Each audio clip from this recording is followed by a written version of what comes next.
Hi friends, welcome to Buvis Tasty World. இன்னைக்கு நம்ம கிச்சன்ல ரொம்பவே டேஸ்டியான மட்டன் கிரேவி எப்படி பண்ணா பார்க்க போறோம். வாங்க வீடியோக்குள்ள போலாம். நீங்க நம்ம சேனலை ஃபர்ஸ்ட் டைம் பார்க்கறவங்க தான் மறக்காம நம்ம சேனலை சப்ஸ்கிரைப் பண்ணிக்கோங்க. கூடவே இருக்க பெல் ஐகானை கிளிக் பண்ண மறந்துடாதீங்க. நம்ம மட்டன் கிரேவி பண்ணுறதுக்கு தேவையான பொருட்களை ஃபஸ்ட்டு வதக்கி அரைச்சி எடுத்துக்கலாம். அப்படின்னா தான் ரொம்பவே டேஸ்ட்டாக இருக்கும் கிரேவி. வாங்க, ஒரு டேபிள் ஸ்பூன் எண்ணெயில் 2 துண்டு பட்டை போட்டுக்கோங்க, 2 ஏலக்காய், கிராம்பு ஒரு 3 போட்டுக்கோங்க. இது கூடவே மிளகு ஒரு 1/4 டீஸ்பூன் போல் மிளகு சேர்த்துக்கோங்க. அடுத்தது கல்பாசி இருக்கு இல்லையா, அது ஒரு 1/4 டீஸ்பூன் சேர்த்துட்டு நல்லா வதக்கி விட்டுக்கோங்க. அடுத்தது மல்லி சேர்த்துக்கோங்க, 1 டேபிள் ஸ்பூன் அளவுக்கு மல்லி. இது கூட 1 டீஸ்பூன் அளவுக்கு ஜீரகம், 1 டீஸ்பூன் அளவுக்கு சோம்பு சேர்த்துட்டு நல்லா வதக்கி விடுங்க. கரிஞ்சிடாமல் நல்லா ஸ்லோ ஃப்ளேமில் வச்சு வதக்கி விடுங்க. வதக்கினோடனே இது கூடவே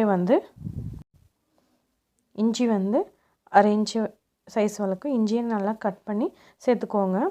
பூண்டு ஒரு 7-8 போல் பூண்டை சேர்த்துக்கோங்க.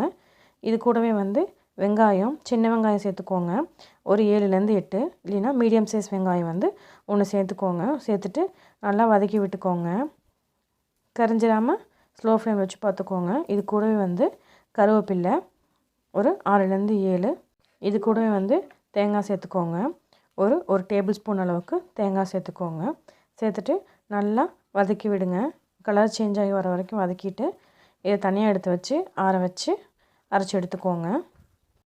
நம்ம இப்போ கிரேவி செய்ய ஸ்டார்ட் பண்ணிடலாம். ஒரு குக்கரில் ஒரு 3 டேபிள் ஸ்பூன் அளவுக்கு எண்ணெய் சேர்த்துக்கோங்க. சேர்த்துட்டு எண்ணெய் நல்லா சூடாகட்டும். இது கூடவே ஒரு சின்ன சைஸ் அளவுக்கு பட்டை சேர்த்துக்கோங்க. இது கூடவே சோம்பு ஒரு 1/4 டீஸ்பூன் போல் சேர்த்துக்கோங்க. சேர்த்துட்டு நல்லா வதக்கி விடுங்க. ஒரு கொத்து கருவேப்பிலையில் சேர்த்துக்கோங்க. சேர்த்துட்டு அடுத்தது வெங்காயம் சேர்த்துக்கோங்க. நான் 2 மீடியம் சைஸ் வெங்காயத்தை சின்ன சின்னதாக கட் பண்ணி எடுத்துக்கிட்டேன். நீங்கள் சின்ன வெங்காயம் கூட சேர்த்துக்கலாம். சேர்த்துட்டு உப்பு சேர்த்து நல்லா வதக்கி விடுங்க. தேவையான உப்பு போட்டுக்கோங்க. போட்டுட்டு நல்லா வதக்கி விடுங்க, கலர் சேஞ்ச் ஆகிற வரைக்கும். பாருங்கள், இப்போ வெங்காயம் ஓரளவு வதங்கி வந்திருக்கு.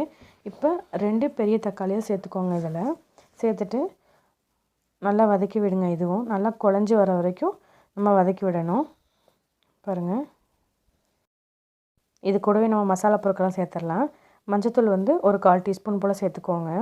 சேர்த்துட்டு 1/2 டேபிள் ஸ்பூன் அளவுக்கு மிளகாய்த்தூள் சேர்த்துக்கோங்க. அடுத்தது மல்லித்தூள் ஒரு 1/2 டேபிள் ஸ்பூன் அளவுக்கு மல்லித்தூள் சேர்த்து இதையும் நல்லா வதக்கி விடுங்க.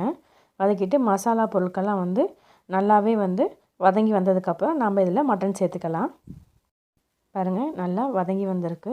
இந்த ஸ்டேஜில் நம்ம மட்டன் சேர்த்துக்கலாம். மட்டனை மஞ்சத்தூள் உப்பு சேர்த்து நல்லா வாஷ் பண்ணி எடுத்துக்கிட்டேன்.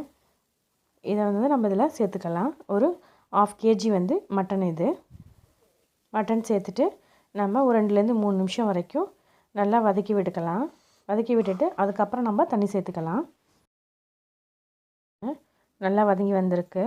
இந்த ஸ்டேஜில் நம்ம முன்னாடியே வறுத்து அரைச்சி வச்சுருந்தோம் இல்லையா, அந்த தேங்காய் பேஸ்ட்டை இதில் நம்ம சேர்த்துட்டு இதை கழுவி கூட நம்ம மீதி தண்ணியை சேர்த்துக்கலாம். கழுவி நம்ம சேர்த்துட்டு நம்ம நல்லா மிக்ஸ் பண்ணி விட்டுக்கலாம். உப்பு காரம் பார்த்துக்கோங்க. பார்த்துட்டு இது குக்கரை மூடி நல்லா விசில் போட்டுக்கோங்க. நான் ஒரு 6 விசில் விட்டேன். நல்லா மட்டன் வெந்திருந்தது. நல்லா கொதி வந்ததுக்கப்புறம் விசில் போட்டுக்கோங்க. பாருங்கள், போட்டுட்டு நல்லா வெந்து வந்திருந்தது மட்டன். கிரேவியும் ரொம்பவே டேஸ்டியாக இருந்துச்சு. நம்ம வறுத்து அரைச்சதுனால மட்டன் கிரேவி ரொம்பவே சூப்பராக டேஸ்ட்டாக இருந்துச்சு. இது இட்லி, தோசை, சப்பாத்தி, ரைஸ் எல்லாத்துக்கூடையும் செமையான காம்பினேஷனாக இருக்கும். நீங்களும் செஞ்சு பார்த்துட்டு எப்போ இருந்துச்சுன்னு மறக்காமல் கமெண்ட் பண்ணுங்கள். இந்த வீடியோ உங்களுக்கு பிடிச்சிருந்துச்சின்னா லைக் பண்ணுங்கள், ஷேர் பண்ணுங்கள், சப்ஸ்கிரைப் பண்ணிக்கோங்க. கூடவே இருக்க பெல் ஐக்கானை கிளிக் பண்ண மறந்துடாதீங்க. தேங்க்யூ.